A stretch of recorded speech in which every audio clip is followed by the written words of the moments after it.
우리가 방금 읽은 시편 67편은 그리 길지 않은 시입니다. 1절부터 7절까지로 돼 있으니까 우리 그냥 아주 쉽게 전 내용을 다 이해할 수 있는 그런 시입니다. 하지만 학자들 간에는 이 시편 67편이 사실 상당히 논쟁이 있는 그런 시편입니다.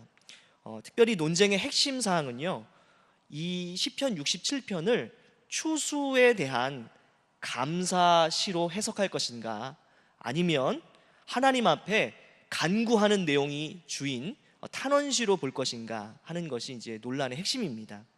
추수 감사시로 보는 학자들 같은 경우는 67편만이 아니라 그 앞에 있는 시편 65편과 66편이 이 감사시입니다. 이 65편, 66편, 67편이 하나의 세트다, 감사시 세트다, 이렇게 이제 보는 것이죠.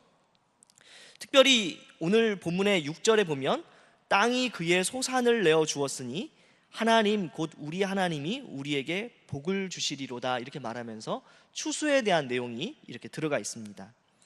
그런데 이 추수 감사시로 해석하는 사람들은 이 6절의 내용을 완료형으로 해석하는 거죠. 그러니까 추수는 이미 일어난 일이다. 그러니까 이미 추수를 했기 때문에 그 이미 이루어진 추수에 대해서 감사하는 것이다, 이렇게 6절을 그렇게 봅니다.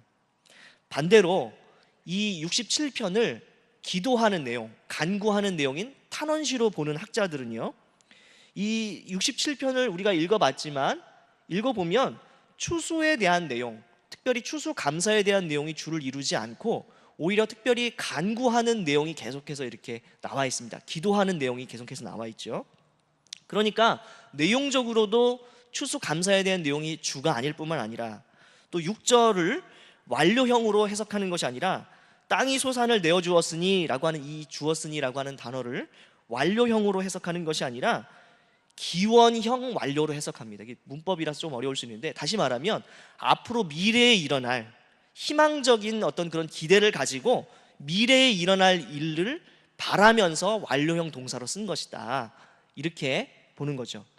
그러니까 지금 추수 감사시로 보는 사람들은 추수가 이미 이루어져서 이미 이루어진 일에 대해서 감사하는 내용이라고 보는 것이고요, 탄원시로 보는 사람들은 아직 일어나지 않은 일이지만 하나님께서 우리에게 베풀어 주실 그런 은혜를 사모하면서 기대하면서 간구하는 내용이다, 이렇게 해석하는 차이가 있습니다. 학자들에게는 이 추수 감사시, 탄원시에 대한 장르에 대한 해석이 분분할 수 있겠지만 이 추수 감사시로 보든 또 탄원시로 보든 이 시편 67편이 우리 성도들에게 주는 교훈은 아주 분명합니다. 장르가 무엇이든지 간에 핵심은 동일하기 때문에 그렇습니다. 결국 이 시편 67편은 성경이 말하는 복이라고 하는 것은 무엇인가 하는 점을 우리에게 교훈해 줍니다. 그리고 이 성경이 말하는 복을 받은 사람들, 하나님께서 주시는 복을 누리는 사람들은 과연 어떤 특징을 갖고 있는 사람들인가, 어떤 것을 추구하는 사람들인가 하는 점을 67편은 아주 잘 보여주고 있습니다.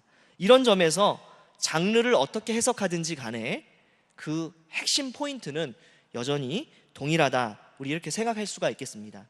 시편 67편의 구조는 크게 세 부분으로 나누어서 생각할 수가 있습니다. 먼저 1절부터 3절까지 보면은요, 하나님의 은총을 구하는 간구의 기도가 나옵니다.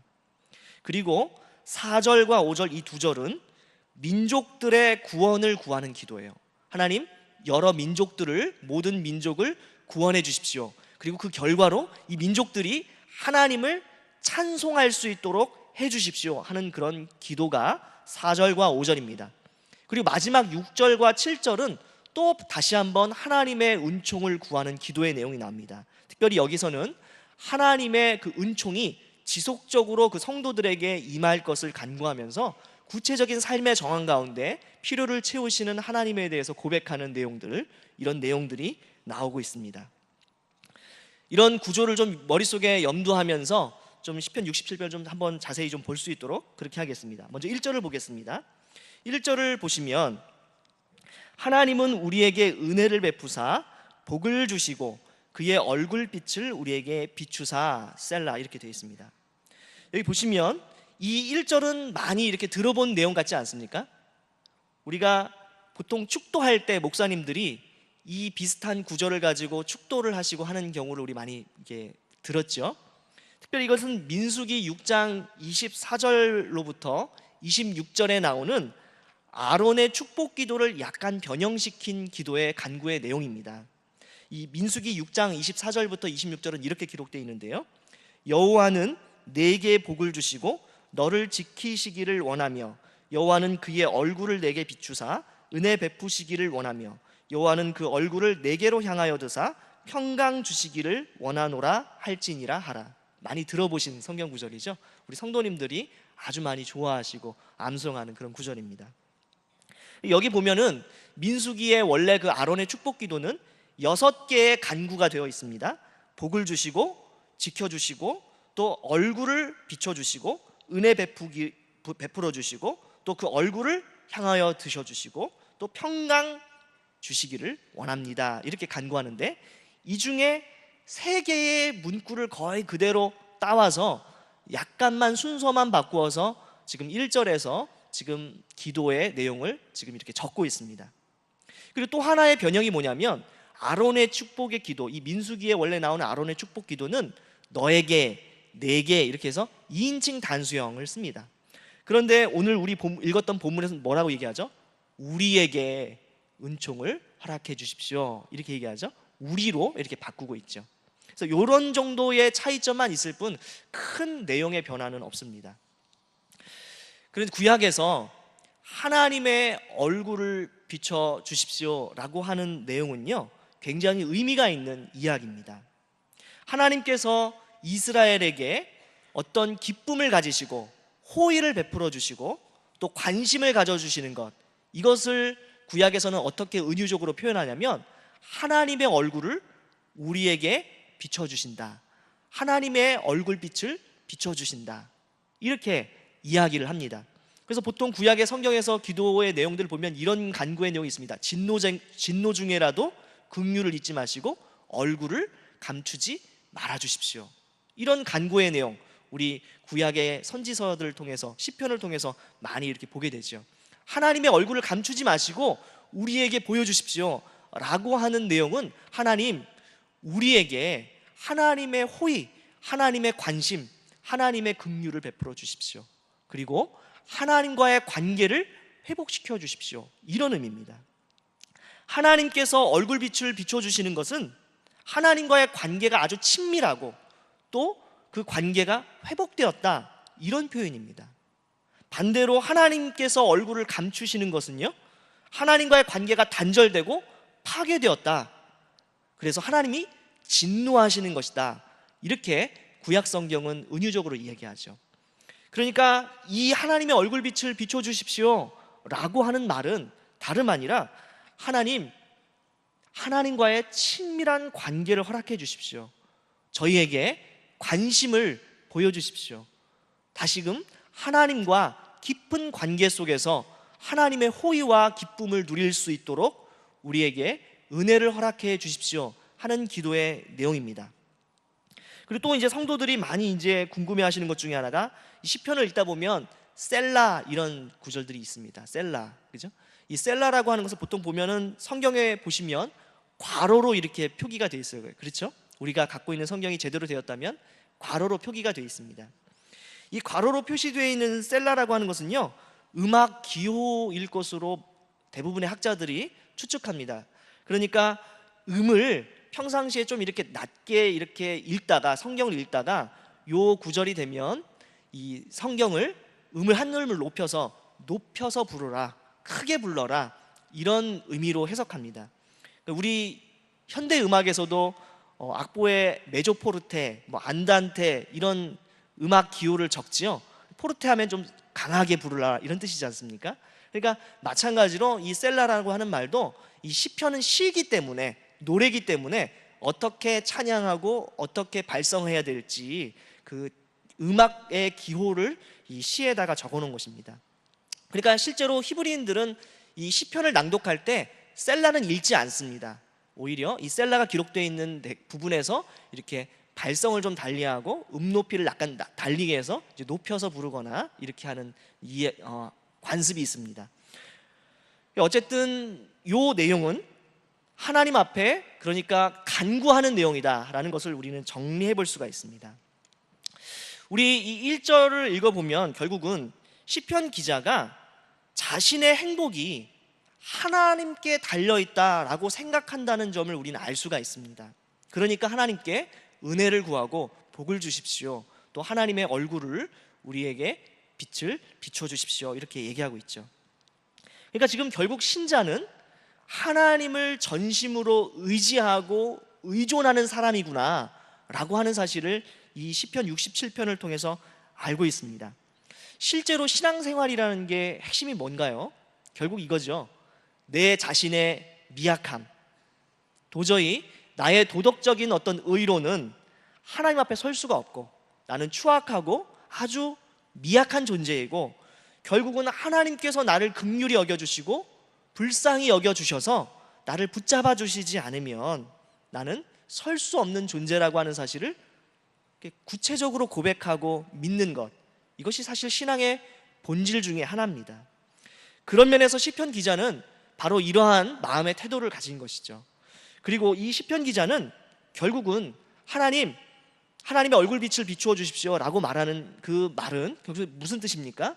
하나님과의 관계를 회복시켜 주십시오, 하나님과 친밀하고 싶습니다 라는 뜻이기 때문에 결국 하나님 그분을 복이라고 생각하고 있다라고 하는 사실을 우리는 결론적으로 알 수가 있습니다. 시편 기자가 말하고 있는 복은 우리가 흔히 생각하는 일상 세상에서 이야기하고 말하는 그런 의미의 복이 아닙니다. 우리가 일반적으로 말하는 복은 어떤 복입니까? 개인적인 복이죠.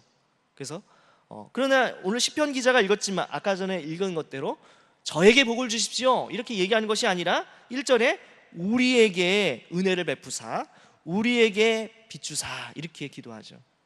시편 기자는 지금 개인의 지금 안녕을 위해서 기도하는 것이 아니라 우리라고 하는 공동체, 다시 말하면 이스라엘 전체, 신앙 공동체, 모든 믿는 성도를 위해서 지금 기도하고 있는 겁니다.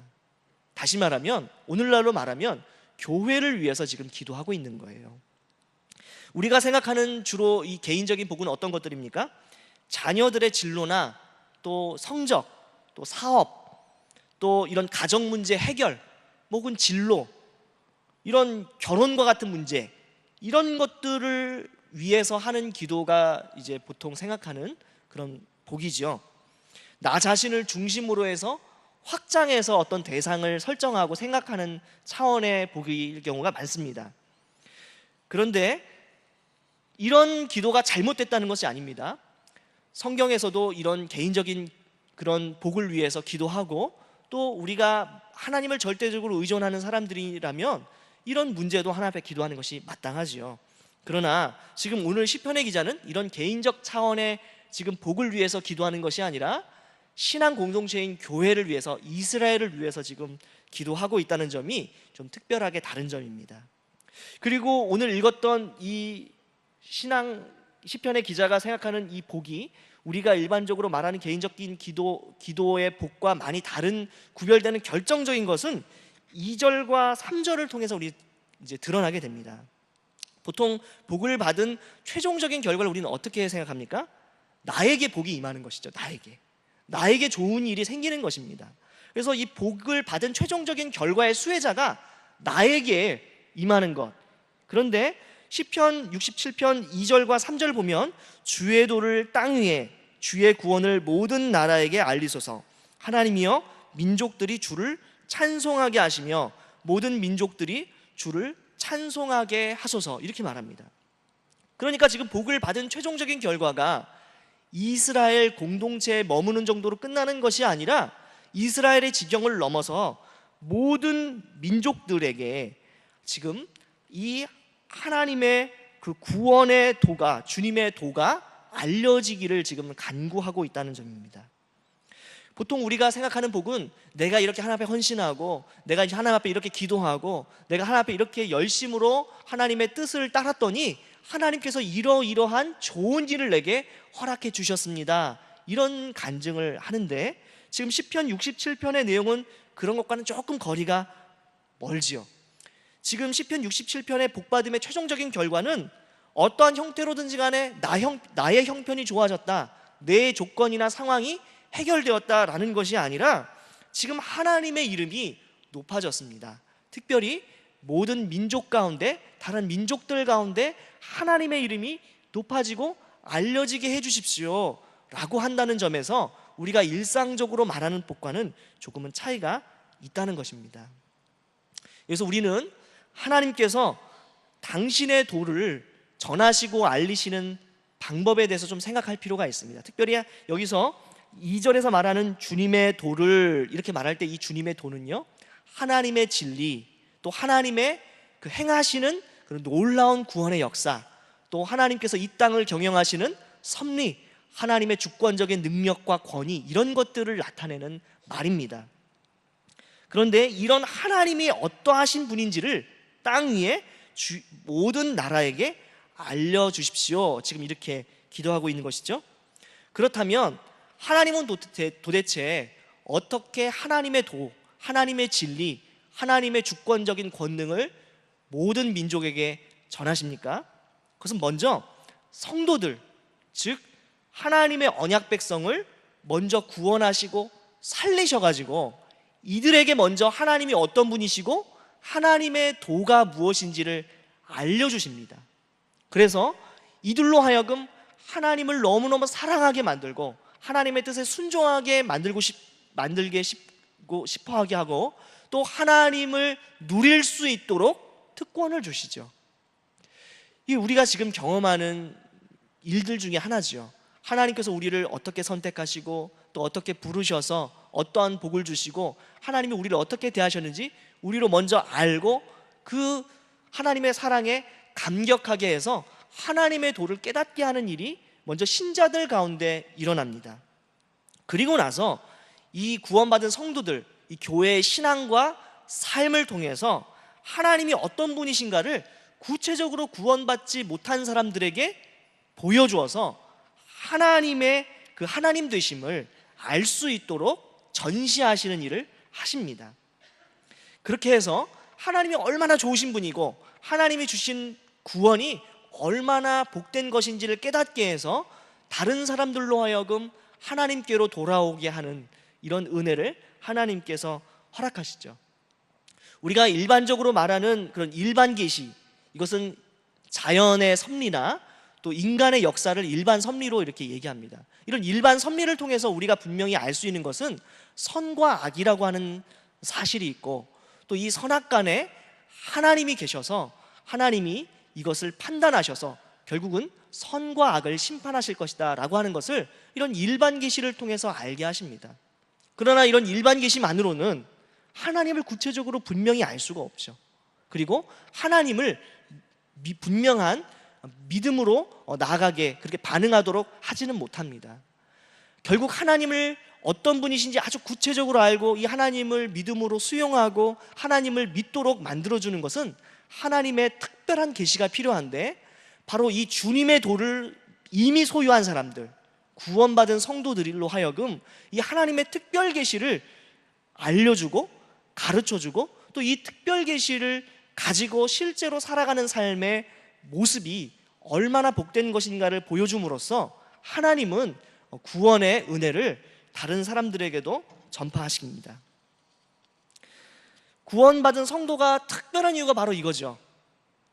다른 일반적인 사람들은, 구원받지 못한 사람들은 일반 계시의 영역에 머물 수밖에 없지만 구원받은 성도들은 이 특별 계시의 도, 하나님의 도를 깨달아 알고 이것을 소유했다는 점에서 아주 특별한 지위를 누리는 사람들입니다.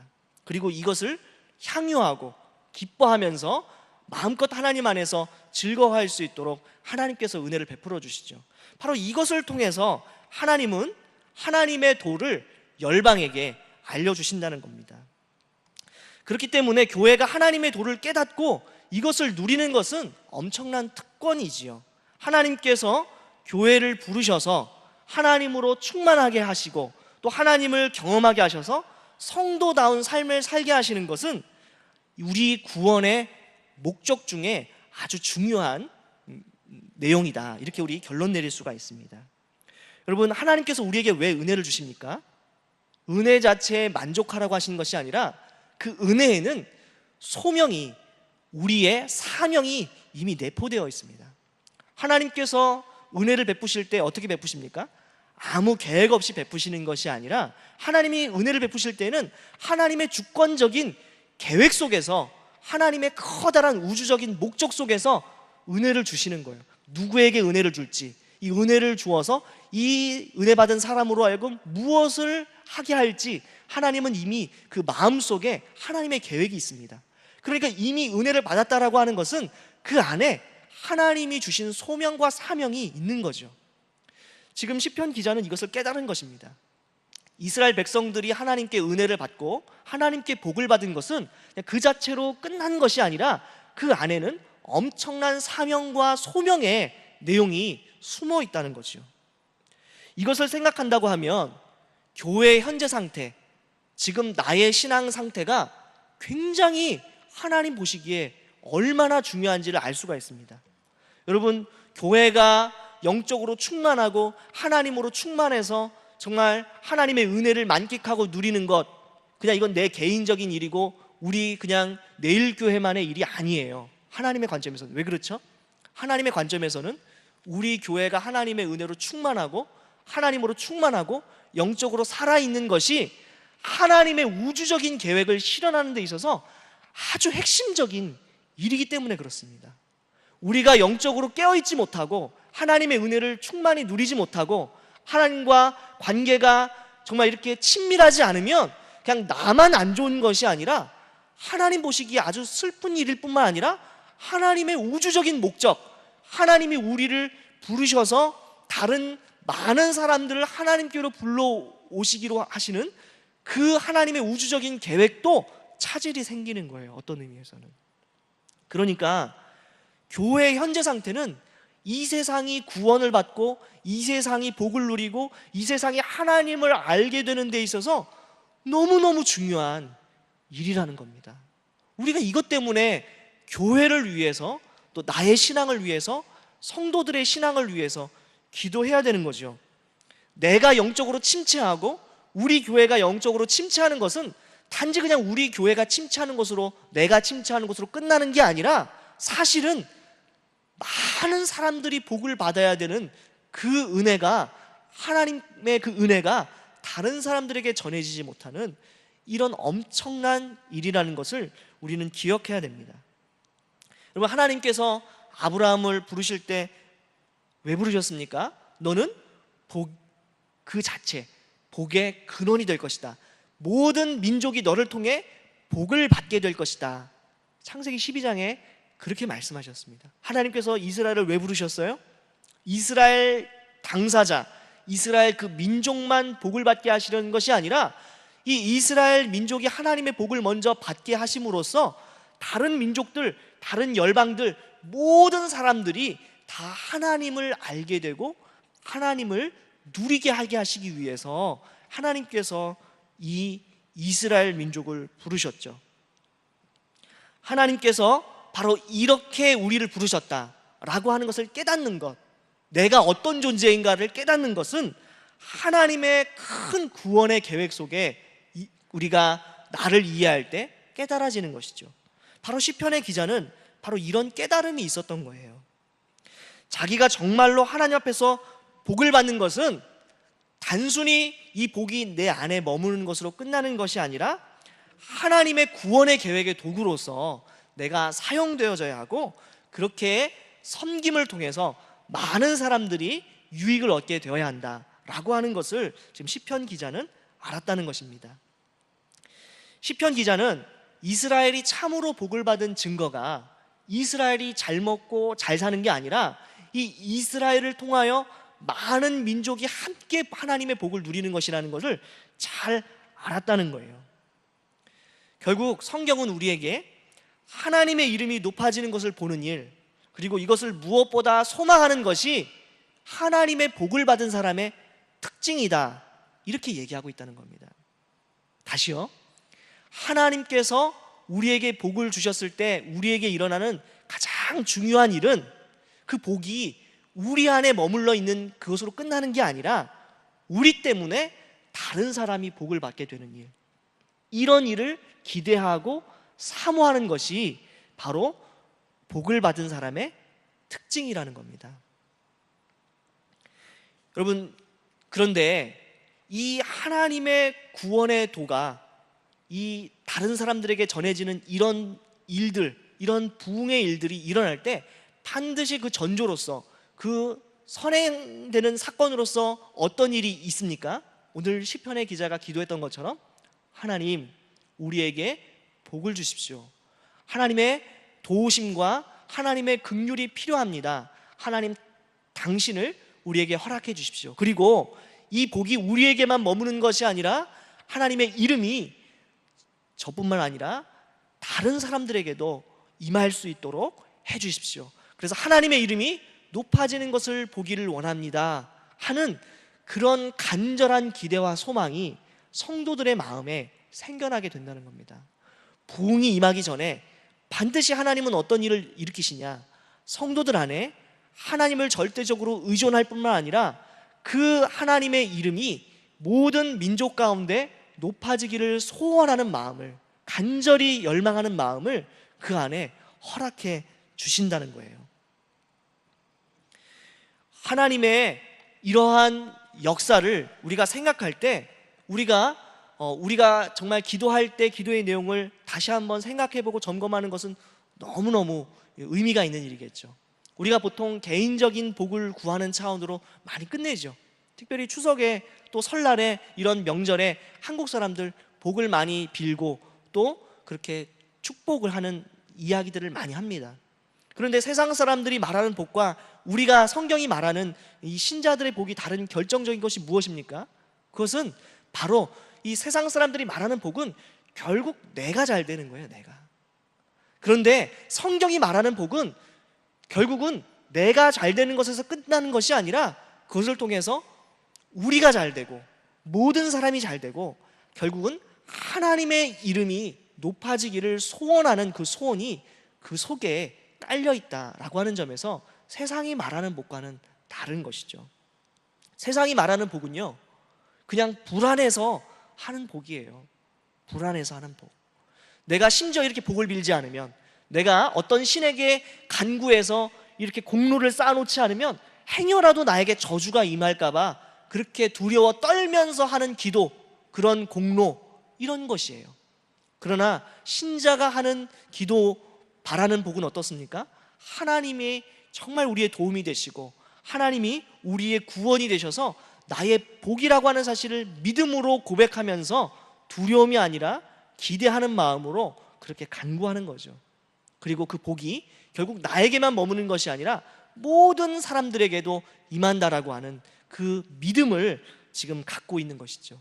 이런 점에서 시편의 기자는 이런 믿음을 가지고 지금 기대하고 있는 것입니다. 이런 믿음 속에서 계속해서 4절과 5절은 민족들을 구원하게 해주십시오. 그리고 그 구원받은 민족들이 하나님을 찬양할 수 있도록 해주십시오. 그리고 하나님은 우리들을 공평하게 다스리시는 분이십니다. 이렇게 고백하고 있는 내용이 4절과 5절입니다. 온 백성은 기쁘고 즐겁게 노래할지니 주는 민족들을 공평히 심판하시며 땅 위의 나라들을 다스릴 것임이니이다. 하나님이여, 민족들이 주를 찬송하게 하시며 모든 민족으로 주를 찬송하게 하소서. 앞에 1절부터 3절은 하나님의 은총을 구하면서 복을 주십시오, 그리고 그 결과로 모든 민족들이 하나님의 도를 깨닫고 구원을 얻게 해주십시오 라고 기도했다면 4절과 5절은 그 결과로 구원을 얻을 뿐만 아니라 이 민족들이 이제 하나님을 찬양하게 되는 데까지 나가게 해달라고 그렇게 간구하고 있습니다. 여러분, 이런 하나님의 구원의 은혜를 생각하면 성도들에게 굉장히 중요한 것이 무엇입니까? 먼저 우리 성도들에게, 신자들에게 교회 안에 하나님이 어떠한 분이신지, 하나님의 도가 무엇인지를 알고 누리는 기쁨이 우리 속에 있어야 된다는 겁니다. 그렇지 않으면 이 민족들에게 하나님의 도가 얼마나 좋은 것인지, 하나님이 얼마나 대단한 분이신지를 알려줄 수가 없기 때문에 그렇습니다. 여러분, 요즘에 온라인 쇼핑 많이 하시죠?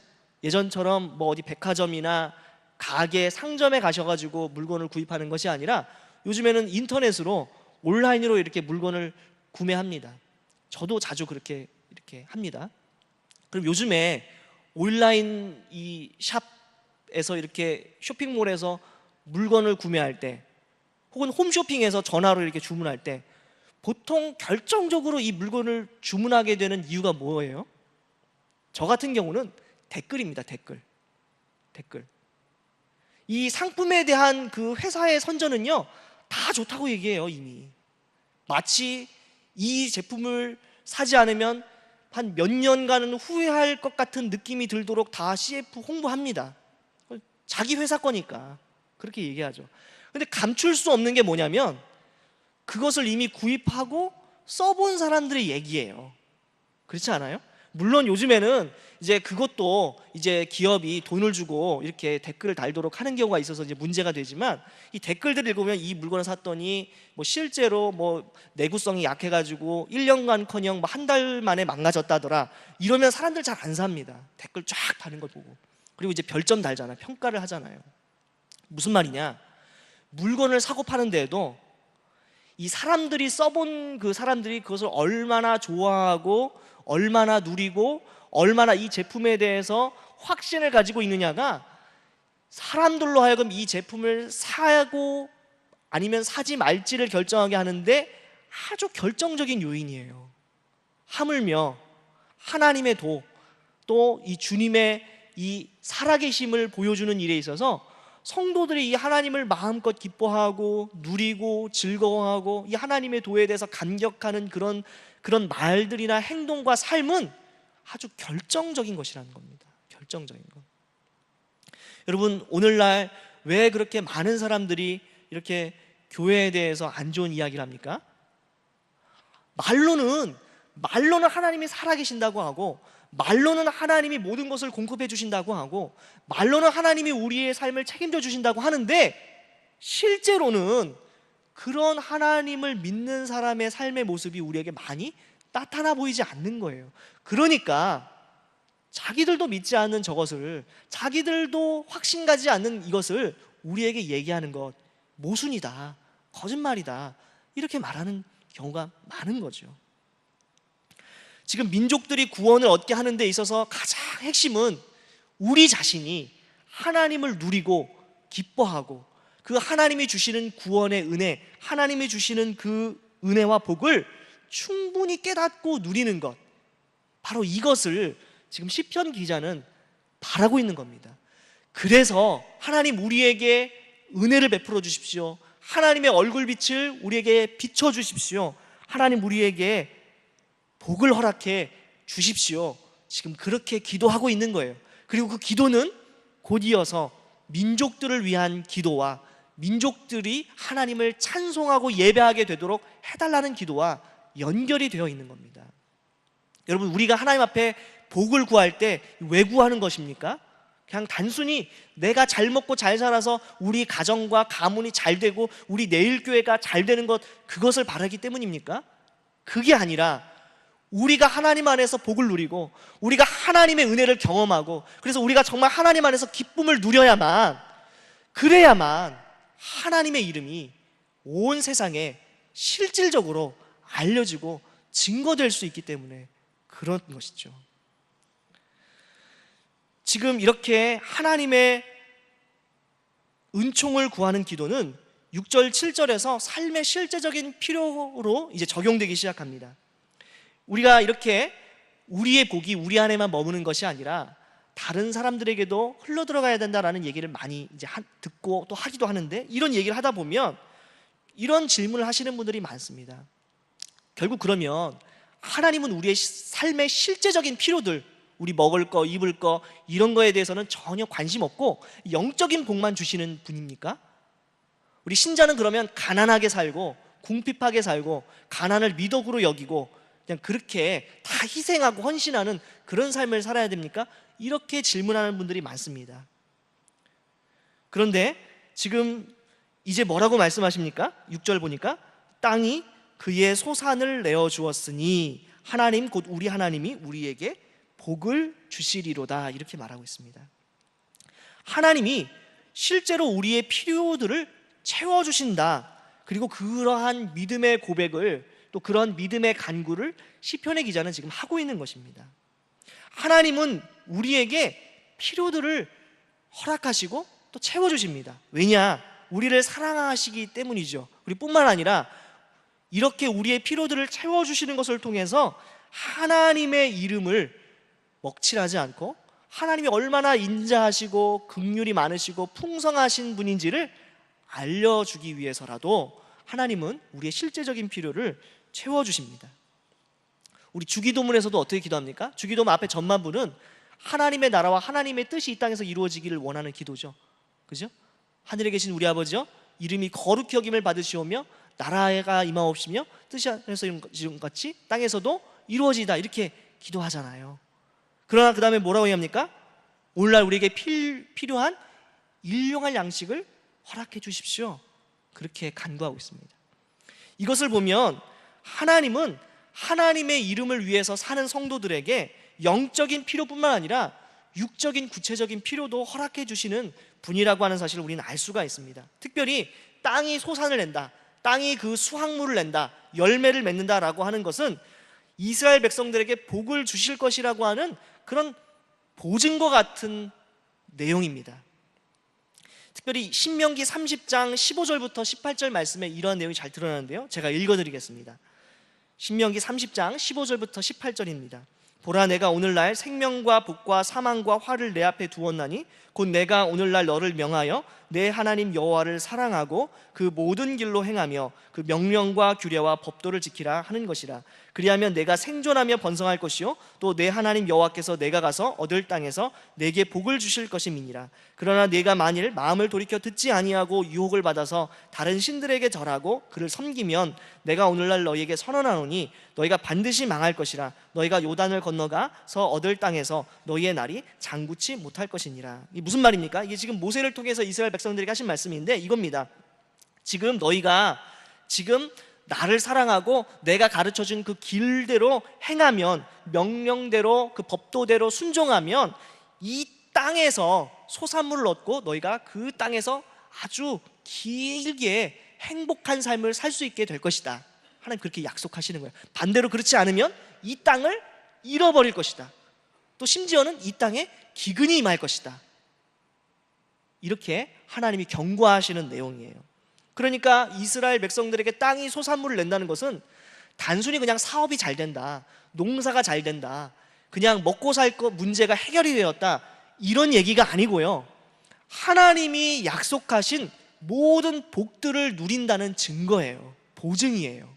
단순히 그냥 사업이 잘 되고 망하지 않고 잘 되는 것이 아니라 하나님의 말씀대로 살아서 그 백성들이 하나님께서 약속하신 모든 귀한 복들을 누릴 수 있게 된다라고 하는 그런 증거와 표식이 바로 땅에서 소산물을 얻고 그 땅에서 길게 사는 것, 이것을 구약은 이야기하고 있다는 겁니다. 그런데 이스라엘 백성들이 이 땅을 나중에 잃어버리게 되죠. 땅을 잃어버리고 포로로 잡혀가게 돼요. 그 땅이 다른 민족들의 소유가 돼요. 왜지요? 하나님을 버리고, 복 대신 하나님을 버리고 오히려 이 땅의 소산물만 쫓아가는 삶을 살았을 때 이 이스라엘이 오히려 이 소산물을 얻는 것이 아니라 그 소산물을 얻게 되는 땅 자체를 잃어버리게 되는 심판을 경험하게 됩니다. 그러니까 지금 땅이 소산을 내고 백성들이 필요를 채워지는 그런 은혜를 경험했다라고 하는 것은 하나님이 긍휼히 여겨주셔서 모세를 통해 이스라엘에게 약속하신 모든 그 언약적인 복을 누린다는 증거입니다. 자, 그러니까 지금 시편 67편 6절의 기도를 통해서 우리는 이것이 단순히 육적인 또 복만이 아니라 영적인 복과 육적인 복을 함께 아울러서 이야기하는 표현이라는 것을 알 수가 있어요. 그러니까 아까 전에 성도들이 했던 질문, 하나님을 믿으면 성도들은 가난하게만 살아야 되나요? 영적인 복만을 바라야 되나요? 그것은 아니죠. 영적이고 육적인 모든 복을 하나님은 허락해 주신다는 거예요. 물론 그 순서가 중요하죠. 순서는 하나님 그분, 영적인 복을 추구할 때 그 육적인 복이 자연스럽게 우리에게 딸려 들어오는 것을 성경은 이야기하고 있습니다. 이스라엘이 역사에서 보여주듯이 육적인 복만을 추구하며 하나님을 다른 이방 신앙으로 대체했을 때 부국강병을 추구했을 때 인간적인 방법으로 오히려 그런 풍성함을 잃어버리고 땅을 잃어버리는 일이 있었던 것처럼 우리 성도들에게도 그런 일이 있을 수 있습니다.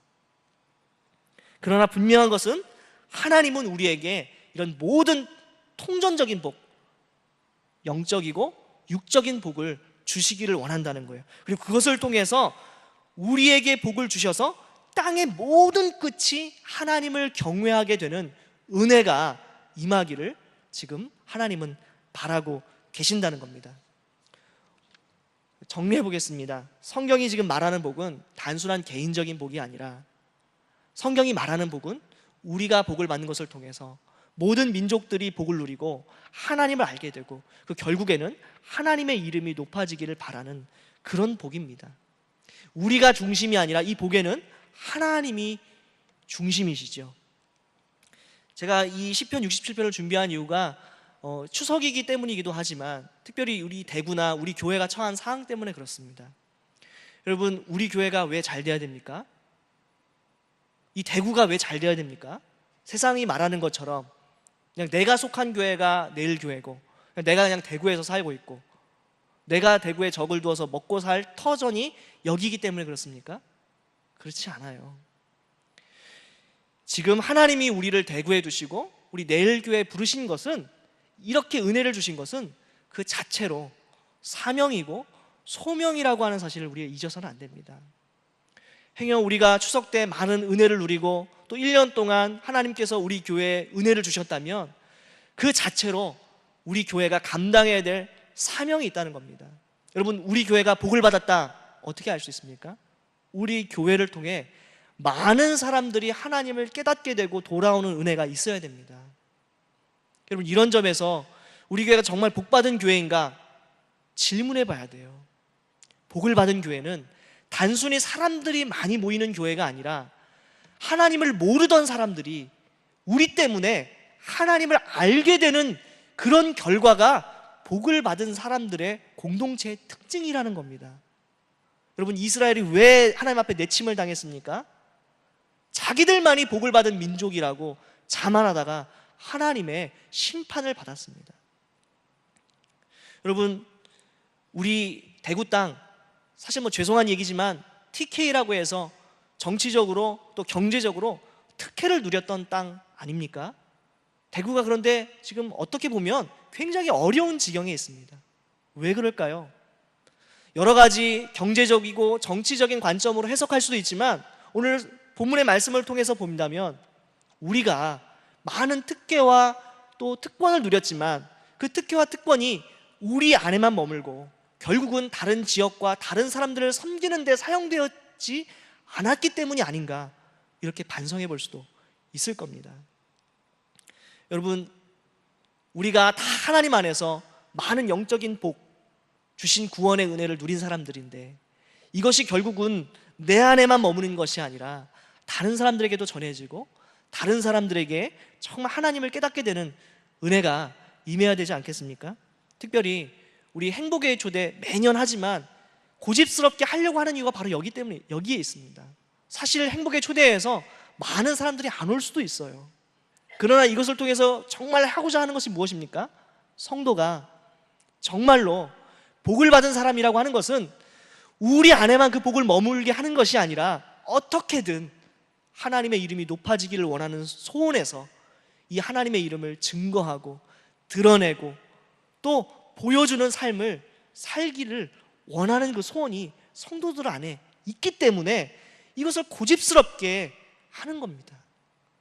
이렇게 해가지고 성도들을 푸시해가지고 우리 교회를 배가시켜서 많은 헌금을 거둬서 우리 교회가 잘 되겠다, 그런 게 목적이 아니에요. 그것이 목적이라고 한다면 죄송한 얘기지만 셔틀버스 막 사가지고 돌리면 됩니다. 하지만 우리가 이것을 왜 포기하지 못합니까? 하나님께 복받은 사람들은 성경이 이야기하는 대로 바로 이러한 소원이, 이러한 열망이 성도들 안에 있다는 거죠. 우리 자신을 그냥 우리 자신만으로 이해하는 것이 아니라 하나님의 놀라운 계획 속에서 우리의 사명과 역할과 또 우리가 받은 복을 이해하는 그런 이해가 성도들의 삶 속에 있다는 겁니다.